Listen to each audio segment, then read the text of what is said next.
Now, today I'll be telling you how diseases do spread into your farm. We have two different ways that disease do spread to our farm. Now, disease can come from vertical, which is from parent stock and hatchery down to your farm. Now, any disease that comes from parent stock or hatchery is called vertical transmission of disease. And the second method, which is diseases spread to farm, is horizontal transmission of diseases from negligence of farmers, lack of good hygiene, and also biosecurity.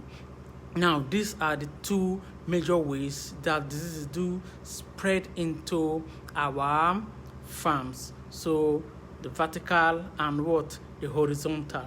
So please subscribe to our YouTube channel, and we'll see you another wonderful day. Bye bye.